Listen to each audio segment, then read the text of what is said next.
All right, cool. You go.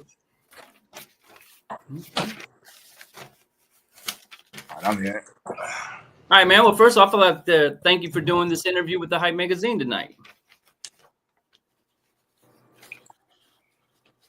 You had cut out. I ain't hit into what you said. Okay. Thank you for doing this interview with the Hype Magazine tonight. Man, the honor is mine. I'm in the building because I'm into building. Yes, sir. And to get started, can you tell the fans and listeners who you are and where you're from? Man, I'm Wallstreet Wes. I'm from Cleveland, Ohio. I'm a professional poet. Dope. Now, being from Cleveland, Ohio, did it make it easier for you or harder for you to become a professional poet? I don't really think Cleveland played a part in that. You know, it was just something that I was just called to be. Yeah. It was like, you know, it was written that this is who I was going to be regardless of my environment or anything that was around me. That's dope. Now, when did you get started being a poet? Like, when did you start taking it seriously and pursuing this as your career? Well, that was probably about, I say 2019. Okay. Because before I was just doing poetry, like, you know, how I watch everybody else do poetry. And then I wasn't getting nowhere. And I was seeing wasn't nobody else getting nowhere. And then I realized that the way to move forward as a professional poet was to get into the poetry business. You know, the business of poetry. And that's what things changed for me. Because before, everybody just treats you like it's a hobby. Yeah. But so now, instead of leading as a poet, I lead as a business that offers poetry services. That's fire. Now, when you decided to make that transition from just being a freelance poet to being a business with providing poetry, what were some of the things you did to initiate that transition? I had to spend years educating myself on it. It wasn't easy. You know, like I just started really like trying to find my own niche. I studied every other poet doing poetry business, and I had to spend a lot of time developing how to show up in that space in my own way where I could kind of carve out my own lane so I don't have to get what everybody else got. Yeah. You know, and I recognize with most poets, they travel the world, they go here, but they hit a ceiling and end up back at ground level in Cleveland. So, you know, I want to figure out how to make what I do last forever. You know, I really believe based on the work that I put in that I'll probably be the greatest poet that ever lived. Yeah. Yeah. We're going to get into all the dope stuff you're doing with your poetry and how you made it a business and how you're giving back to the community for that. So, you know, really love what you're doing with that. When you decided to take poetry seriously, did you have any mentors? Did you have anybody in the city that you were able to go to and bounce ideas off of, or you kind of more self-taught? Man, I keep a plethora of mentors. Yeah. But my mentors, they all did business in different arenas. So what I did was I sat up under them, I studied them, and I learned some great principles that apply to business universally. Like, I don't care what you're doing. These principles here will drive you. It'll be a driving force. So, man, anytime I see somebody not being successful in their business, the first thing I ask them if they got a mentor or not. If you don't, that's the reason why you ain't successful. Yeah. Do you got any insight on what it takes to find the right mentor? Like, there's a lot of people out here that have these guru courses and all these YouTube information sessions. But for you, when it comes to finding a real valuable mentor, what's some of the steps you're doing to make sure they're valid and providing you the right services to you and your clients? Man, I believe it just comes with knowing yourself. Yeah. You know, like I have an intellectual understanding of my individuality. So I know what works for me and what don't work for me. I know that I can't listen to a motivational speech on YouTube. You know, I'm solving real problems on a day-to-day basis. So I need people I could go to like, hey, this is my problem. How do I solve it? You know, I don't have the luxury of watching video in hopes they're going to tell me something that's going to help me move past a hurdle with my business. So it's just really based on, you know, how I'm led spiritually. Like, my most prevalent mentor was Justin Ferguson, or is Justin Ferguson. And Justin Ferguson, he was raised as a fighter. His whole family was fighters. His father was a legend. His father was like the black Bruce Lee in our neighborhood. Heard of that. And he came from a background of fighting. So his style of business him being a fighter plays a big part in his style of business. You know, like he really has methods that really work for him. Yeah. You know, and I was able to sit back and study those things and apply what he was doing and figure out how he used his natural background and his natural gifts as a way to be a driving force in business. And I've never seen no one more successful than him in person. Yeah, a lot of times they say once you find your God-given gift, like the thing you really enjoy to do that comes natural to you, and you figure out a way to make that your business, that's when you start to become successful, because you're taking the tools that you already have and then providing them to somebody else like that. What was the first sign you'd be successful at this? Like, I understand you're doing poetry, you're going into the prisons, and, you know, you started a company and an initiative to do that. What was the first sign your company was going to be successful at providing these services to the prisons? You had cut out for a second. I want to answer your question correctly, but a part of it cut out, and I don't believe I fully understand what you asked. Oh, so what was the first sign that you would be successful? I know you started going into prisons and started your company to give back that way. What was the first thing you seen that showed you this was a possibility of you being successful? Well, I really don't believe like when I'm doing those things, I'm really giving back. You know, like that's not the mentality that I'm in. When I'm going inside of prisons and you see me doing things in the community, I'm actually providing a service. You know what I mean? And my poetry business is the service. Yeah. So I'm not like, you know, a righteous teacher where I'm just like going around and motivating and inspiring people. Like I'm really helping people. Yeah. But the way I'm able to help people is that I fully understand as a poet that most people don't find healing because they just don't have the vocabulary. Facts. A lot of people aren't developed vocally and as far as diction to the degree where they can really operate in this life.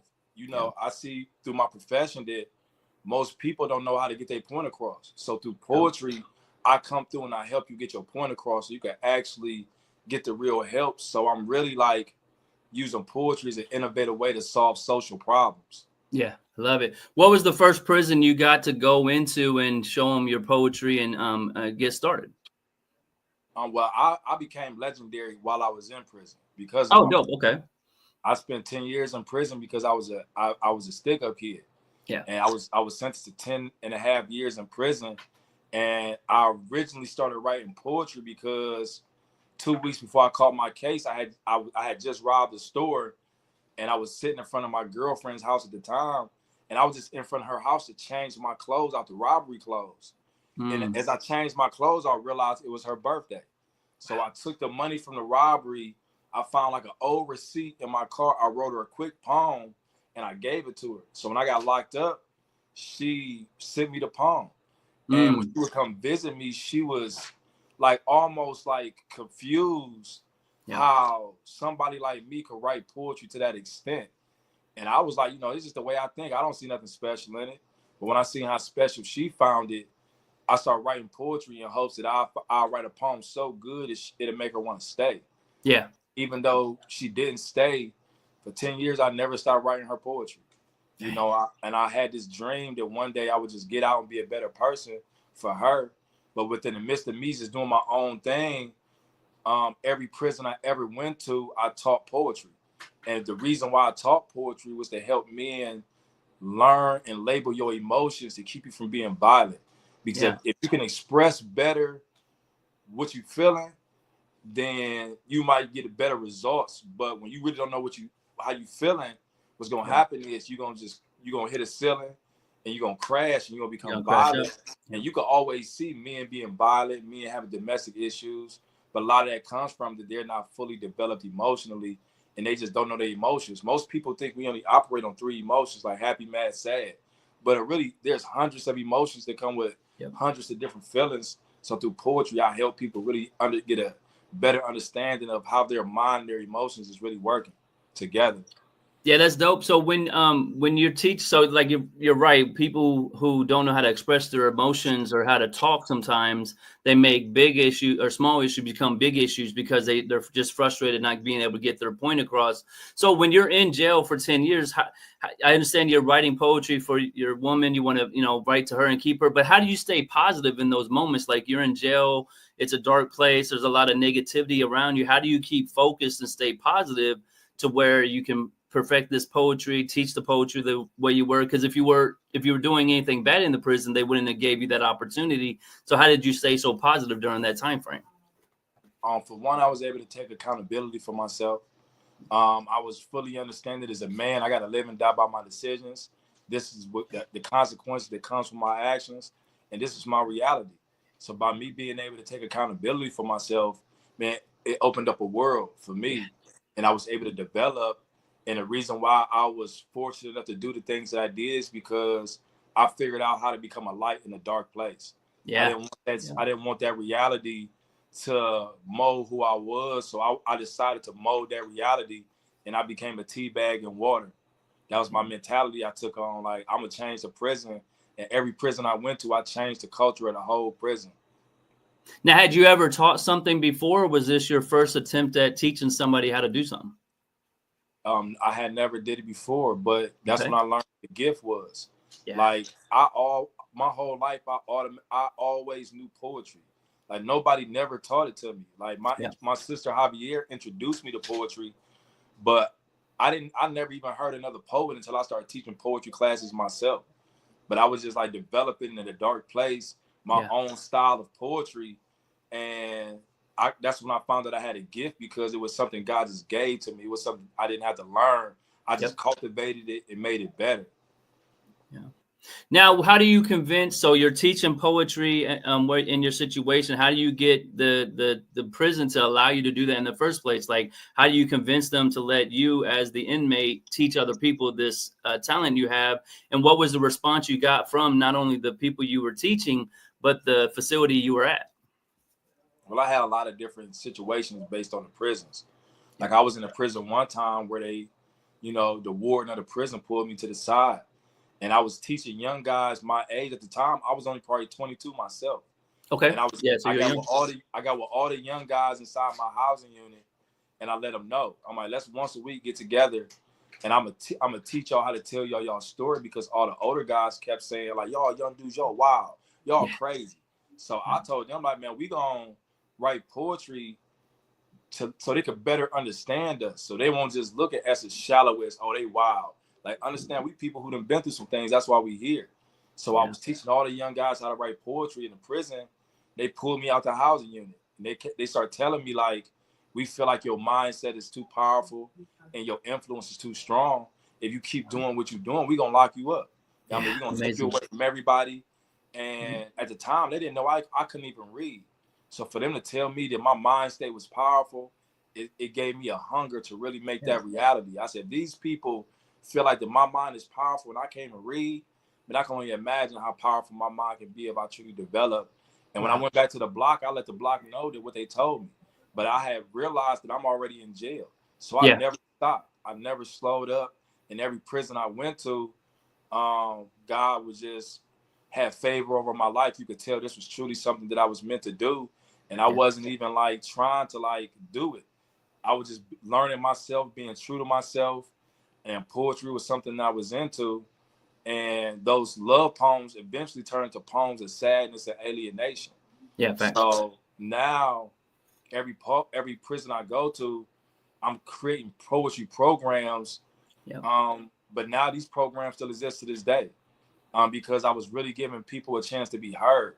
Like, people have such a stigma of people in prison. Like, people feel like because you've been in the prison, man, something is wrong with you. Man, you traumatized. Whereas I'm an example that, man, prison made me genius. I mean, I became so godly in prison. I became so rooted in His Holy Spirit that prison was the greatest thing that could have ever happened to me. Yeah. And I was fathered by some of the most powerful men in the world. So it really, it played a good part in my reality. It was like the best thing that could ever happen to me. So I represent the geniuses coming home from prison, and I represent people who have went in there and really tap into themselves in a way that most people in society never will. Yeah, that's amazing. Now, when you get out of prison, you start Great Minds Think Different. Did you know coming out of prison you were going to start this and get everything going, or did you kind of have to figure it out after you got free? Well, I used to always tell me in prison, like, man, you used to go home and take that poetry stuff serious. I'm like, man, I'm going home to get some money. I'm not thinking about no poetry. Yep. And when I came home, I didn't do it. Like I Okay. got an internship in the music industry under Sincere. Yes, And that was my world, you know, and I yeah. was in that world because my father's a musician. So I felt like that I had to be a musician or do something in the field of music because that was my father. So Sincere gave me an opportunity straight out of prison, you know, and it was like I learned a lot. It was a Do you lot. remember how you two met? I mean, how did you guys meet, and what was it about Sincere that you wanted to, assist her and be a part of the team? So when I came home, I made a decision to, work in the music business. So I started a company called No Persona. Okay. And with the No Persona, I was doing artist development. And I had like artists in different states under my development. And one of the artists was like, man, this is lady, man, her name's Sincere. Yeah. Man, if we could get in contact with her, man, we could probably get our song on the radio. Yeah.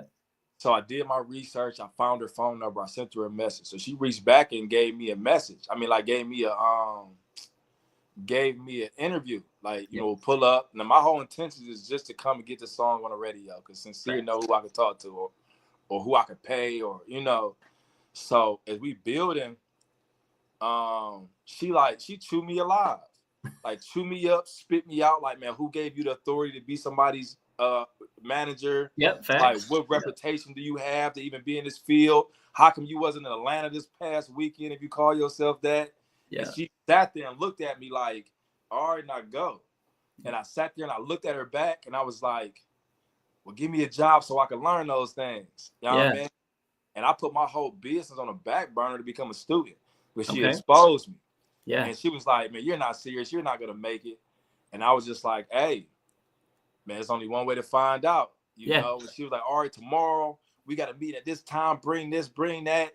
And she was just like the first person I ever seen that really was about who she talking about. Like most people are trying to name drop and they're trying to make themselves seem more than what they really was.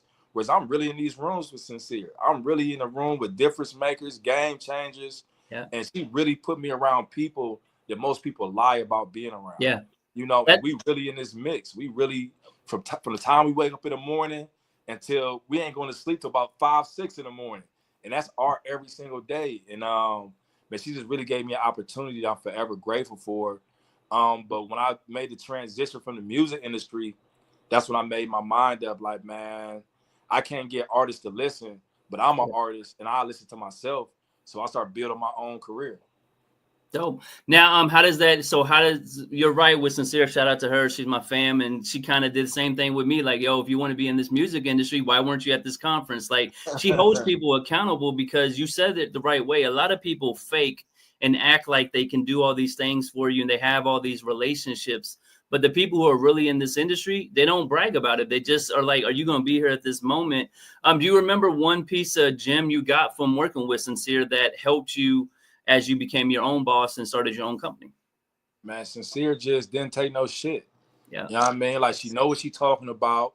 She got results. She get results done.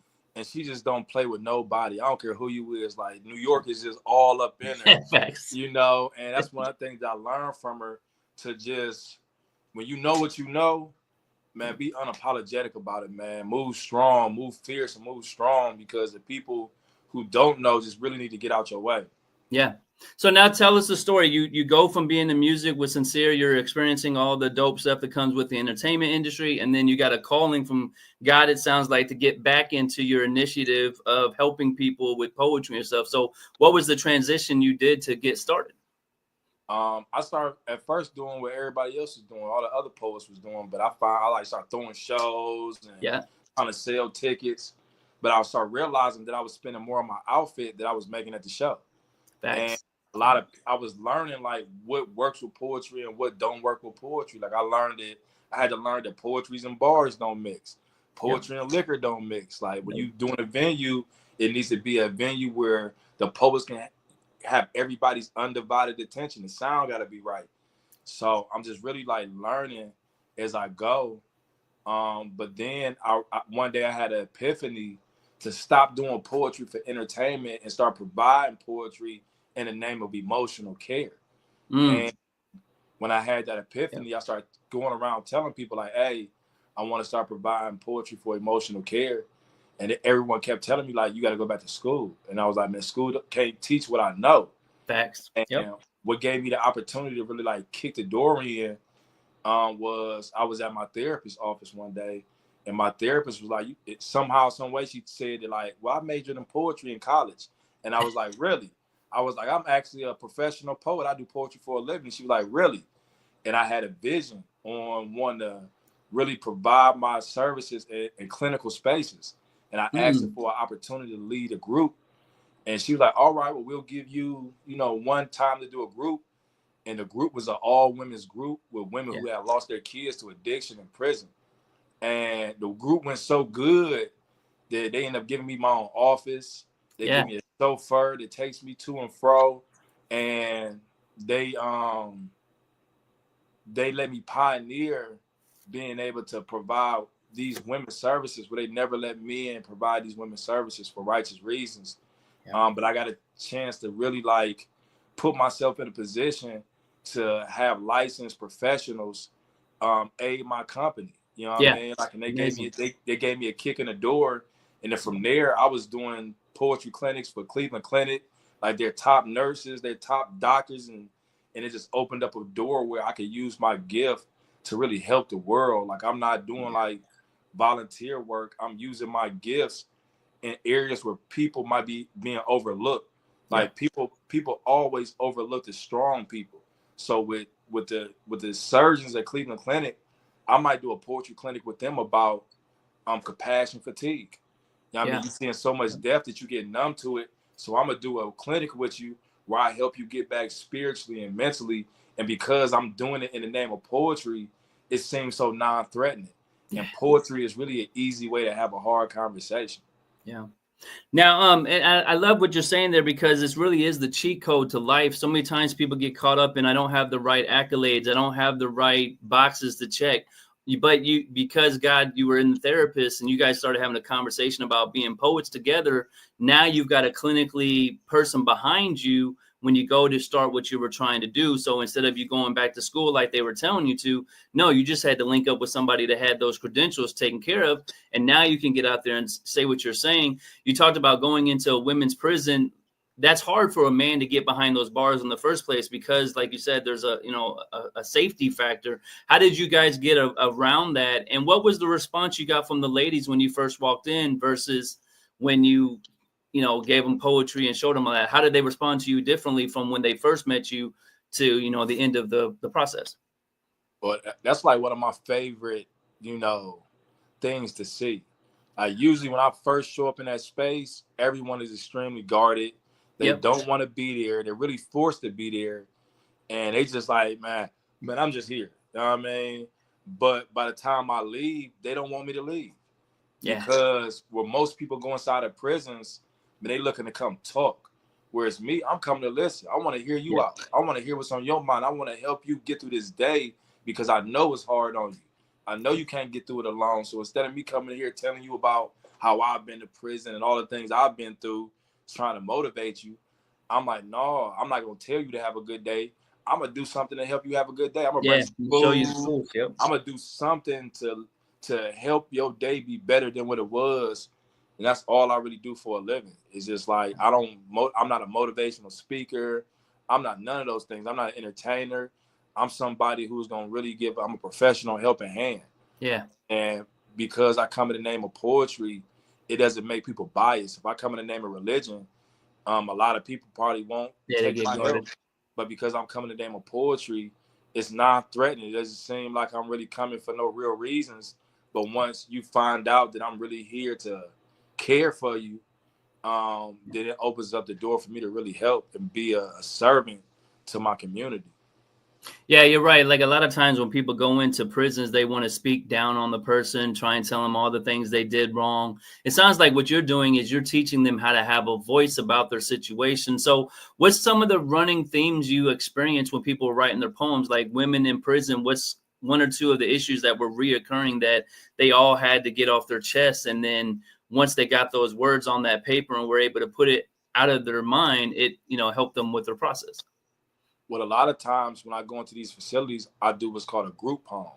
So like, women aren't individually writing poems. Like I might have 200 women, and we just brainstorming, and they just telling me what's on their mind and their hearts, and I'm connecting the dots, and I'm taking notes, and then by the time they finish talking and just venting, I take everything they said, I turn it into a poem. Okay, so you're taking their random thoughts and then combining it for them to show them how it can be presented. Do you have a lot of cooperation when you're in that space, or are people still guarded with you at that moment when they're spitting the ideas? Do you get a lot of participation? See, and that's one of the things that makes me a professional poet. Because I'm a professional poet, I fully understand it. In any space I come into, I got to develop trust first and foremost. Sometimes I might have a bigger window, and sometimes I got a smaller window. But because I'm fully educated, that I got to build trust, I might lead by bringing food with me. I might bring gifts, and it's a peace offer to let you know, like, hey, I'm somebody to say. I come with the best intentions. And it's like you feed a wild dog. They're going to eventually, you know, they might be loyal to you forever. So because I fully understand that I got to develop trust within those spaces, man, I get success every single time. You'll never see me in a room that I don't come out with results because of why I'm going in there. You know what I mean? Like it's impossible for me not to come out with results because I'm coming in to help solve a problem, whatever that problem is. And that's why I say I provide emotional care, because I don't say mental health. Mental health is having a conversation about your life. Whereas emotional care, I'm just like, man, where are you at right now? Like, where you at today? And I'm having a very specific conversation with you about whatever state of mind you in are right now. And I address what's on your mind right now.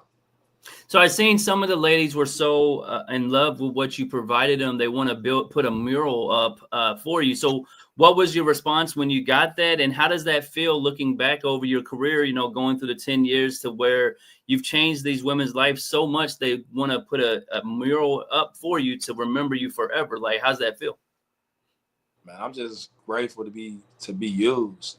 You know, I say it all the time, like, for the Most High to pick me up and dust me off and use me for a greater good, man, I'm just honored. Man, I never really expected to be nobody in my life. Like, I just really thought I was gonna be one of those people who just stood in front of the corner store and I just be out here lost. And I never really had no hope for myself. And for God to take me from that space to being a worldwide name, you know, like I'm really known across the world because I'm really doing the work. I'm really showing up in places that most people ain't gonna go in. And I just really consider myself shining a light in a dark space. Now, with Great Minds Think Differently, who all are part of the team? You know, I mean, who's all part of the company, and how many prisons have you been to so far to help with creating these poetry for the people? Well, I'm the founder of Great Minds Think Different. It's just been me all these years. Oh wow, okay. I've been like it's just who I am as a person. You know, I created the LLC side of my business because I need to create funding for me to be able to afford what I do, because it's who I am naturally as a person.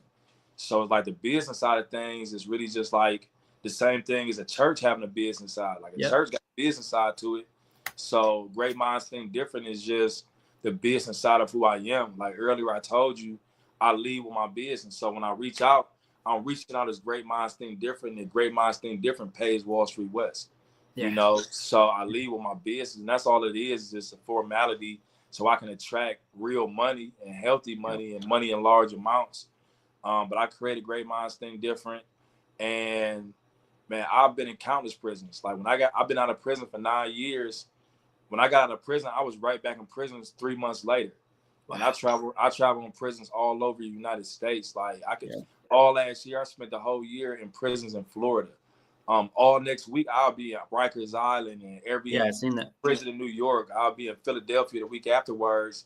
But that's my target audience.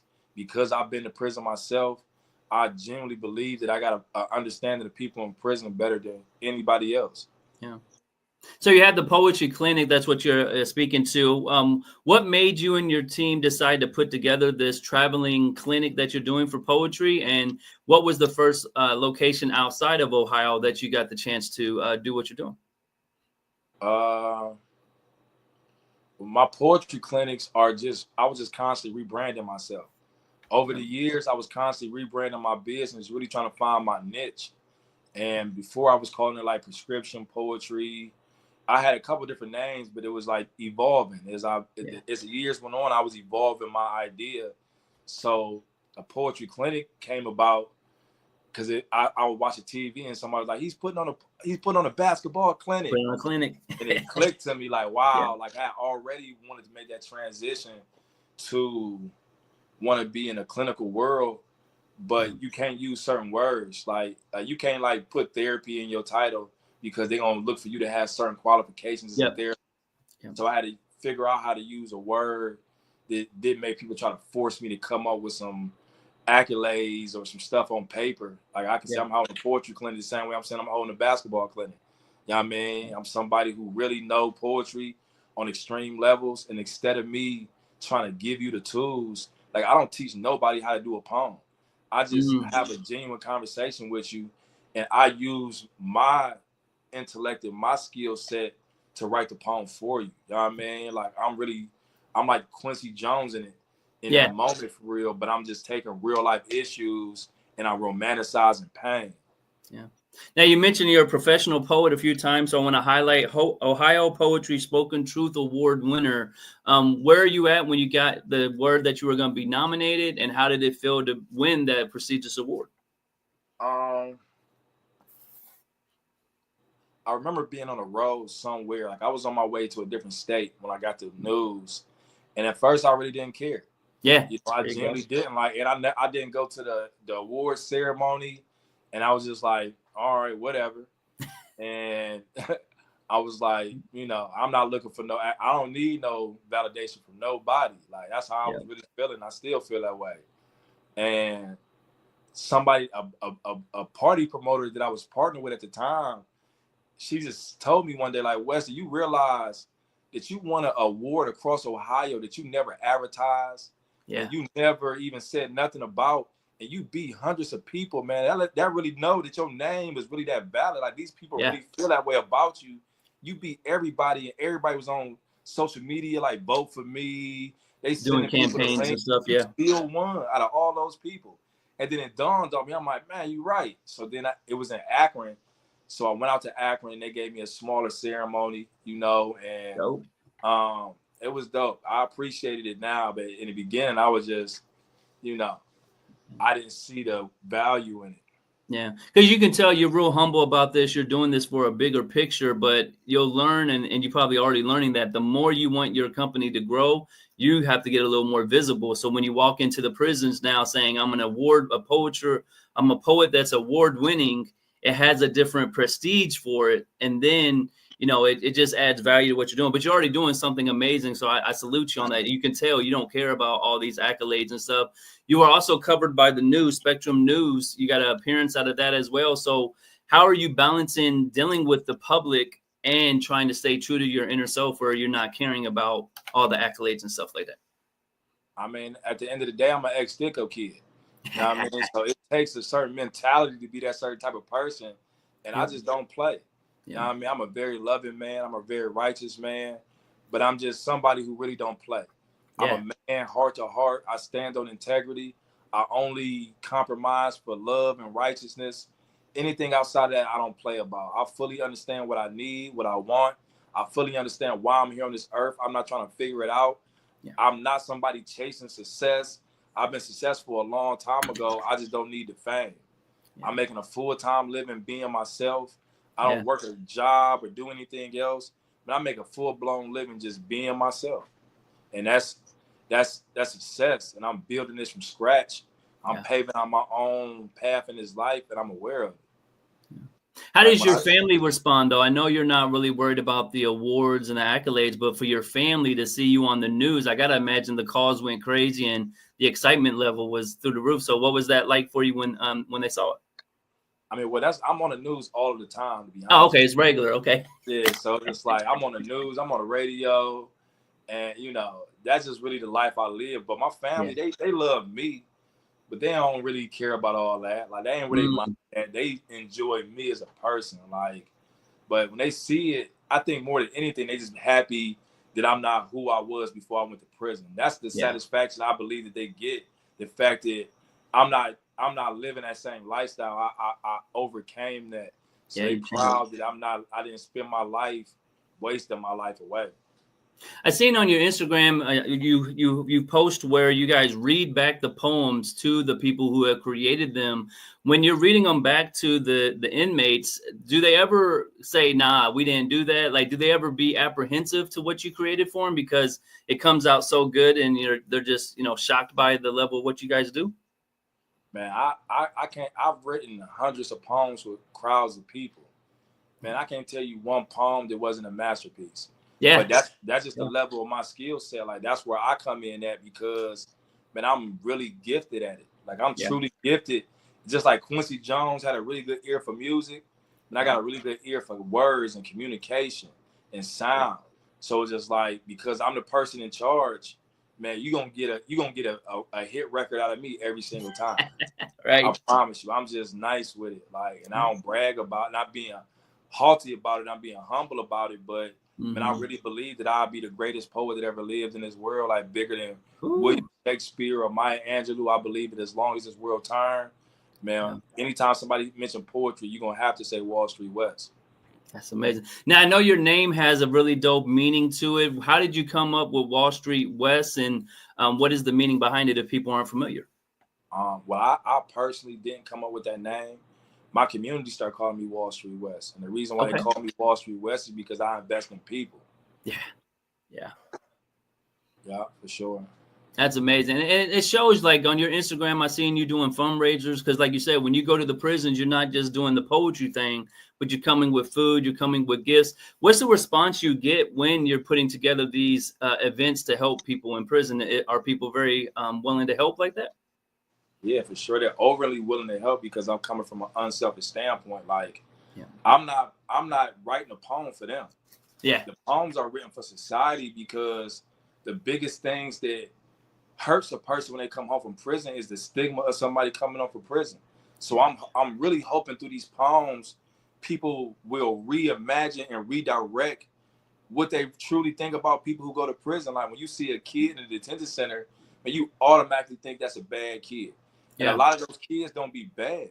They just be kids, and kids, just as well as adults, we all make bad decisions. We all make mistakes. We all trying to figure this life out.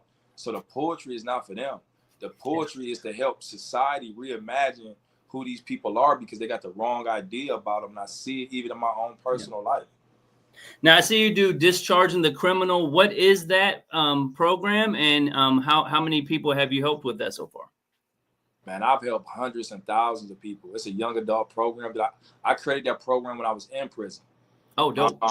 And the reason why that program became so popular was I became the president of the young adults, the NAACP Young Adult Committee. So it was my job to do something with the young adults on the compound. So, man, I did something that was very different. Most penitentiary programs are the older men teaching the younger men. But when I created Discharging the Criminal, I made the young men the facilitators. So now other young men are seeing guys their age in power, and they're like, man, I want that same power. So now I'm just putting everybody in power. I'm putting everybody in power, and I empower the younger generation, and it carried over to the streets. All those young guys, hundreds of thousands of young guys that I united while we was incarcerated, man, we still a unity out here, and we just expanded it to the kids in the neighborhoods. So now we take that same program inside of the detention centers, and the program is, once again, to help bridge the communication gaps in those spaces. That's amazing. Now, we went over a lot of your highlights that I was able to find. What's a personal highlight to you that stands out for your career since you've been doing the poetry? My favorite was going on America's Got Talent. Like, I sat on my prison rack and filled out the application. We was all sitting there watching America's Got Talent, and I was telling everybody, like, man, I'm gonna go on that show, y'all. I named 2 shows I was gonna go on, and I didn't even care about winning. I didn't care about getting far. I just wanted everybody in prison to see that I really did what I said I was gonna do, and I really went on America's Got Talent, man. I didn't get far, but the fact that I did it was amazing. Well, just getting the chance to be on the show to compete is more than most people can say for their life, and especially because of how you did that. That's you just keep laying motivate. I know you said you're not a motivational person, but you really are. Like if you start looking at all you're doing, you're motivating kids to change their lives, to do right for them. You're motivating those people that were in the prison with you, and you're saying, I'm gonna be on America's Got Talent, and then they get the notice that you actually pulled that off. Now they start thinking, oh, my wildest dreams could come true, just like Wallstreet Wes did. So I salute you on that. Do you have any advice for people who want to become professional poets? You know, I mean, you keep mentioning it. You're not just a poet, but you're a professional poet. Do you have any advice for people who want to make that their career? Man, come see me, and I'm gonna turn it into a career for you. Yeah. So I just partnered with Returning Arts Guild, and we're building power together to where now the Returning Arts Guild is basically like the same thing that a record label was to a rapper. The Returning Artist Guild is like a record label for poets. Oh, dope. So I got a really big back, and I got a strong connection with this organization, and I just really got a feeling that, you know, together, man, we gonna help a lot of poets like really turn into not just poets, it's all artists, but as far as poetry go, you ask me, I'm fully confident, man, that we about to really help out a lot of people artistically to be able to turn what their craft is into a full-blown business, because everybody not 9-to-5 workers. Some people are creatives, and I figured out how to make a living being a creative myself. And now that I figured it out, man, I'm more than willing to help other people figure it out. You just got to be willing to work. Yeah. Now, how important is a team to you, and who are some of the team members that help you do your day-to-day operations? Man, it's just me. Okay. Every day, I'm just showing up being myself. Like, it's just me. You know, like my biggest problem that I have is that when I bring people into my company, when they come in too headstrong, I'm doing something very particular. I have a niche, and most people want to come into my business and tell me what they want to do. You know, I might say, hey, I'm just hiring you to help me lift this couch up. I want to move this couch from this side of the room to the other side of the room, and they don't give me a million ideas. Right, on how to do it. I don't need no ideas. I just need your muscle right now to help me move this couch. And no matter who I hire for my company, they come in too headstrong. They don't want to come in and listen and learn the business already. So I move in silence. I move by myself because I really don't need nobody. I'm just I'm not so caught up in the business side of things. I'm just professionally being a good person. That's all I'm doing. It's not a science behind I'm doing. That's why I say I'm not a motivational speaker, because I'm really helping people. Like if you really want help and you willing to help yourself, whatever your problem is, man, we're gonna solve it together. Like whatever resources I need to bring on, whatever money I need to find, as long as you stand serious and I'm not taking it more serious than you, man, I'm gonna get the paint with you, and we're gonna solve these problems together, because I know that, man, we need each other for us people. So it's just like I'm really hands-on with the people. I'm really hands-on with the kids. I ain't just telling the kids they can be better. I'm not telling them at all. I'm just accepting who they are, and I'm just doing good by them. That's all I'm doing, is just letting them experience somebody do good by them no matter what. Yeah, I love it. What do you like to do for downtime? Like if you're not in the prisons or you're not creating dope poetry, what do you like to do for fun? And I just be by myself. I might drink Hennessy and smoke some weed, you know, and sit in my car and think about how far I've come. But my idea of a good time is just like, it's just spending time by myself, and just I don't need the world. I can leave the world behind, and I just really don't need too much to make me happy, because I had to develop that while I was in the cell. Yeah, I can say you have that. You've taught yourself. How can people contact you directly besides Instagram? If there's somebody who wants to have you come to their prison, or they're interested in learning poetry from you, what's the best way to contact you? Well, I don't want nobody to come to me trying to learn poetry, because that's not what I do. Okay. Now, if somebody want me to help solve a problem through poetry, then I could. That's what I mean. Yeah. But my direct phone number is 216-290-9637. And, you know, my phone is on around the clock. You know what I mean? I'm a professional. I'm a business owner. So I don't set no limits for myself, you know. And people could call me at any given time, and I'm not hard to find. Dope. Now, you mentioned next week you're going to be in New York and Philadelphia. Any other events you have coming up this year that people can circle, to be on the lookout for, or stay tuned for? The majority of things that I do are really in private sectors. Okay, so it's all private. So like I might promote it just to attract funding, but a lot of things that I do are in very private places where I can't invite people or get people involved, because I might be helping somebody solve a problem they don't want other people to know about. Yeah, you true. know. So I think outside of all those things, like sometimes people might hire me to host an event. Like on March 1st here in Cleveland, Ohio, I'm hosting an open mic for an organization called Healing Broken Circles. And Healing Broken Circles is an organization that backs me as a business. And they're doing an open mic, and they're starring artists that came from prison. So I'll be hosting that on March 1st.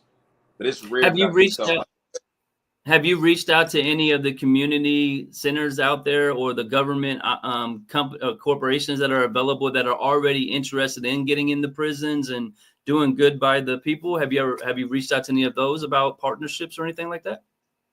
I'm actually always looking for things like that. A lot of times what I try to find is like organizations and corporations who have the money, but they don't want to go into prisons themselves. Yeah. They have the funding to do it, and they want to do it, but they don't want to be the ones going into prison. So in my mind, that's a perfect collaboration.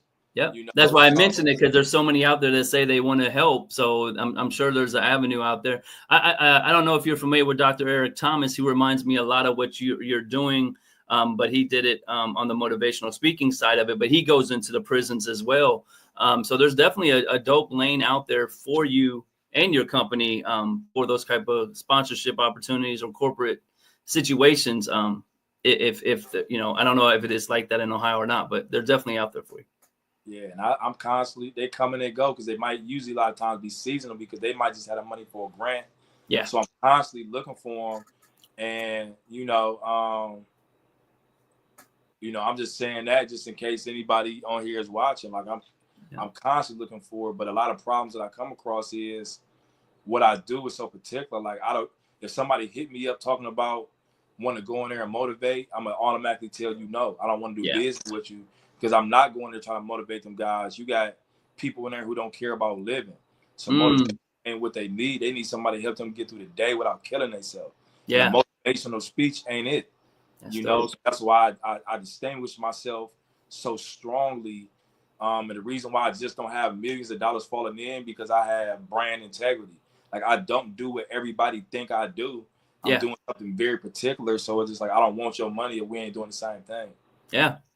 I love it. It means you're standing on what you believe in. There's a bigger picture for this. You're not just trying to get rich quick. You're not trying to become a celebrity overnight. You want to put the groundwork in that'll change people's lives when you come across them. So I salute you on that. Last thing, anything you want to say to your supporters that's been rocking with you over all these years before we get out of here?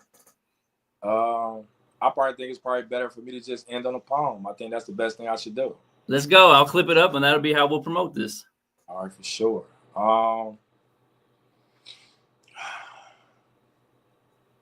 This morning I finally cried, reflecting on all of the times that I had to start over. But thank God, Jehovah, my heart's holder, that my heart rovers through hard times. Though part sober, no man could say that I aren't soldier in hard times. I mark boulders in hard times. Like Wallstreet Wes was hearing the name of the Lord on the floor, then on the shoulders of hard times. All the while trying not to let my body language speak or show that it's hard times. But you could thank my damn parents that I'm transparent, so this isn't a show. It's hard times. But because I stand tall at all times, OGs give me so many stripes. Oh, geez. Got my attire looking like a tiger in hard times. And I won't front like I don't tire in hard times. Air pressure low in my tires in hard times, which makes it hard for me to come places where being complacent is all fine. And you may wonder, why am I so hard on myself? Always giving me such a hard time. Because I realized that the pressure was all mine when that depression was all mine. But thank God no weapon formed against me shall prosper. Disarm you hard times. Now that weapon is all mine. But what if that weapon was our minds? Demise, them eyes, tells me everything that you are willing to disguise. Surprise. So now I'm to a point where I no longer care how you depicted me, as long as you could picture me rolling through hard times. And that's facts. So now when I go to the Lord, I no longer ask for a lighter burden. I pray for a stronger back. Palm. That's fire, man. Yeah, we're definitely going to clip that up. Man, I appreciate your time tonight. Super excited for what you're doing. I'll start reaching out to some people I know that are trying to do the same thing, see if I can help you get that, those opportunities going. And then anything else you want to say to the people before we get out of here? Man, just Wallstreet Wes. I'm in the building because I'm into building. Yes, sir. All right, man. Have a good night. Man, God bless you. God bless. Salute.